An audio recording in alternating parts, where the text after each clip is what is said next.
pertama kami melakukan praktek perawatan pompa dan kompresor. Dari pertama ini kami mendapatkan tugas yaitu corrective maintenance, yaitu tentang overhaul. Di sini kami mendapatkan kompresor dengan 3 jenis.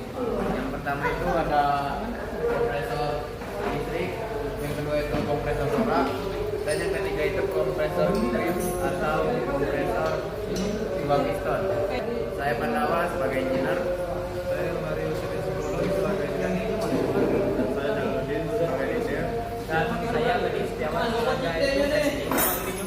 Sebelum kami melaksanakan proyek corrective maintenance dan juga di sini kami mencari tahu dulu tentang prinsip kerjanya dan juga nama dan fungsi komponen dan juga jenis troubleshooting yang ada pada kompresor.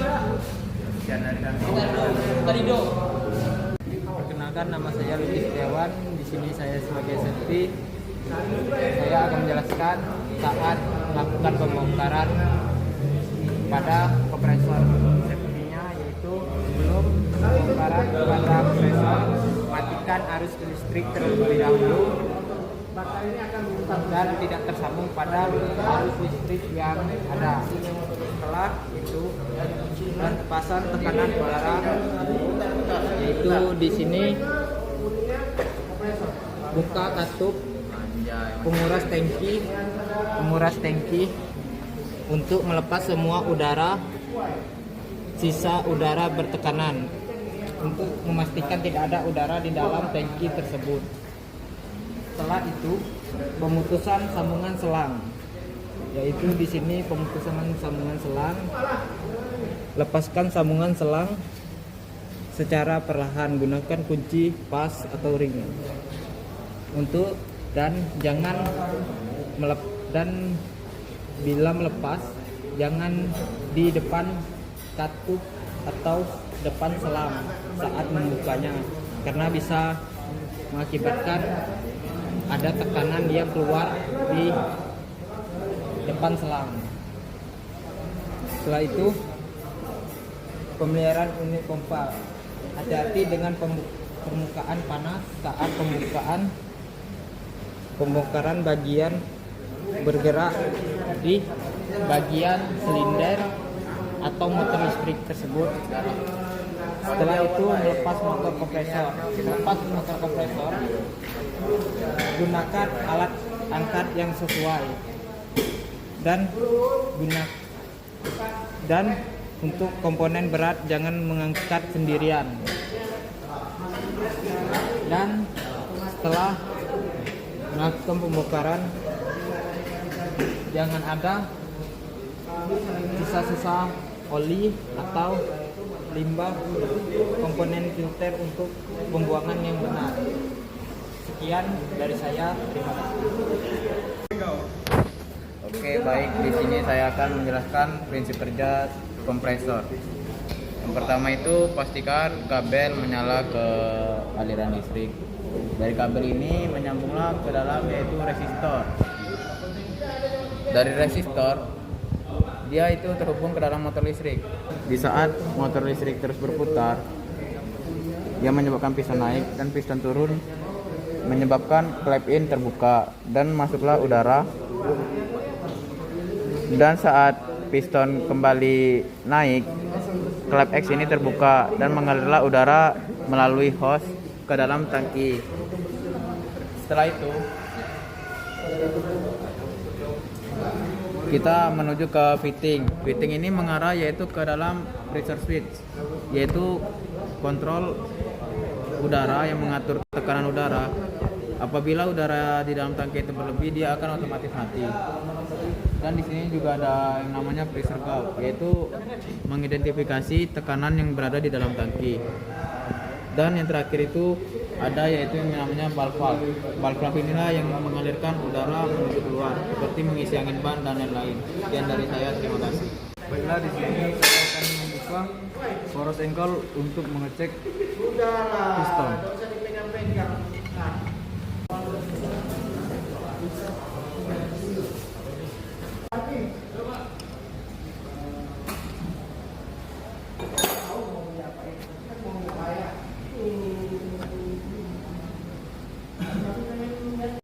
Oke, setelah dilakukan pembongkaran, terdapatlah yang ini adalah namanya piston. Di piston ini sudah mengalami kerusakan, yaitu dikarenakan udah ada bagian cor-coran. Dan piston ini yaitu tipe DR175.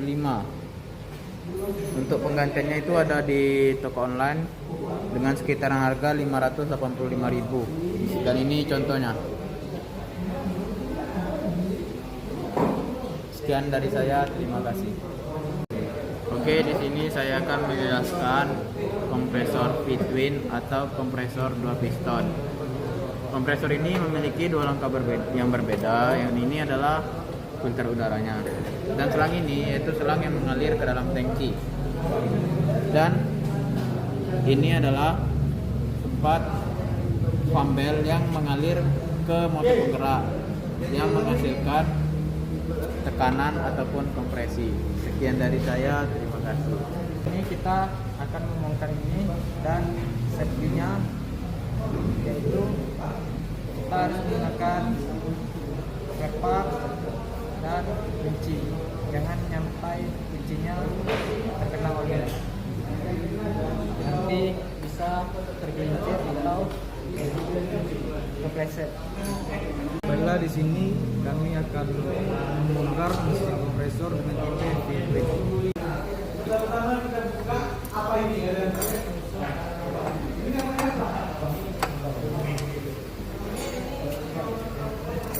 Biar safety. Dah.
Ini buat silinder.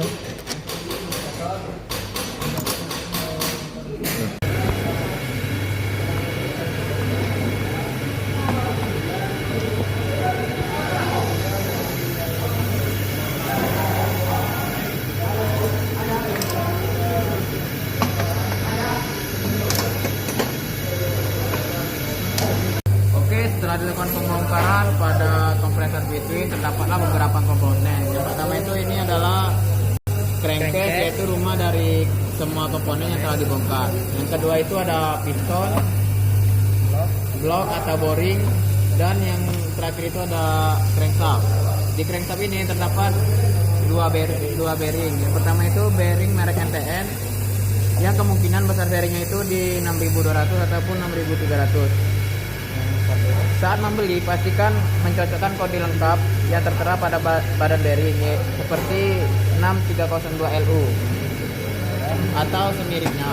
Dan yang kedua itu ada bearing 6204Z yang terdapat di sini. Adalah deep drop bell bearing atau bantalan bola alur dalam yang dilengkapi dengan satu pelindung logam seal ataupun Z. Bearing ini memiliki dimensi standarnya itu diameter dalam 20 mm, diameter luarnya itu 47 mm, dengan ketebalannya itu 14 mm. Adapun contoh pembelian dari kedua bearing tersebut, yang pertama itu bearing NTN tadi, dan bearing 6204Z itu ada di sini. Setelah dilakukan pengecekan terhadap piston dan juga blok, piston itu diameternya yaitu 50,8 mm, sedangkan pada boring ini yaitu 50,82 mm. Untuk ukuran standarnya itu masih sesuai standar, tetapi terdapat di dalam blok ini dia sudah mengalami kelecetan.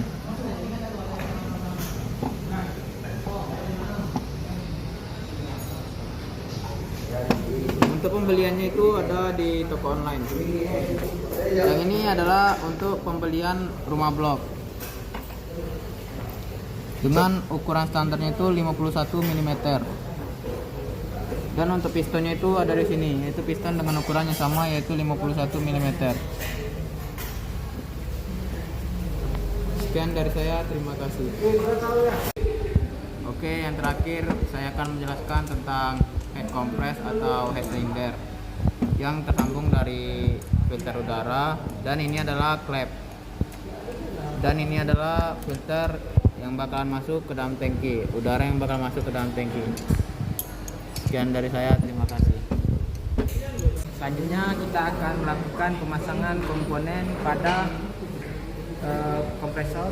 Di sini saya sarankan dari safety agar pemasangan berhati-hati karena di sisi crankcase terdapat banyak sudut yang tajam, dan juga pemasangan crankshaftnya juga hati-hati karena bisa terjadi terjepit atau terluka di bagian jari, dan juga bagian-bagian kompresornya juga lumayan berat. Ya, terima kasih. Oke, di sini saya akan menjelaskan tentang prinsip kerja kompresor torak. Sebelum kompresor torak itu bekerja, yaitu puli ini tersambung kepada pambel, dan pambel itu tersambung kepada motor penggerak yang mengakibatkan kompresor torak itu bergerak secara bolak-balik di dalam silinder untuk memanfaatkan udara. Udara masuknya itu melalui selang ini dan masuk melalui klep head cylinder, dan di dalam sini adalah klep, dan setelah dimampatkan udara tersebut yaitu keluarlah melalui selang ini. Baiklah, di sini kami akan membongkar mesin kompresor torak.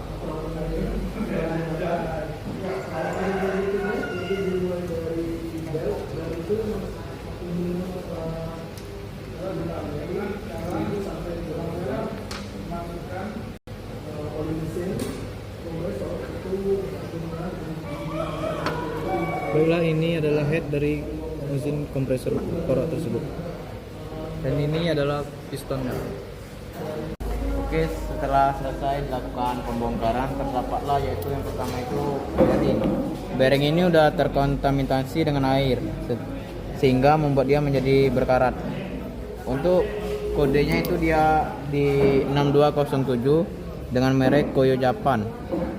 Dan untuk harganya itu dia di harga 75.000. Dan contohnya di toko online itu seperti ini. Saat dilakukan pembongkaran tadi, di rumah bearingnya itu terdapat serpihan pecahan yang membuat bearing itu menyandar, dan juga terdapat juga seal yang sudah terkelupas karena terjadinya sebuah ketukan menggunakan palu. Setelah itu ada puli yang sudah keropos dan juga berkarat. Kemungkinan ini terjadi dikarenakan sering terkena hujan ataupun sering terkena air sehingga membuat dia menjadi keropos dan juga berkarat. Untuk penggantiannya itu di toko online itu ada. Ini contohnya. Sekian dari saya, terima kasih. Baiklah, setelah melakukan pembongkaran, kita akan melakukan pemasangan yang harus menggunakan sarung tangan supaya tidak terjadi terjepit atau terluka saat pemasangan, karena pemasangan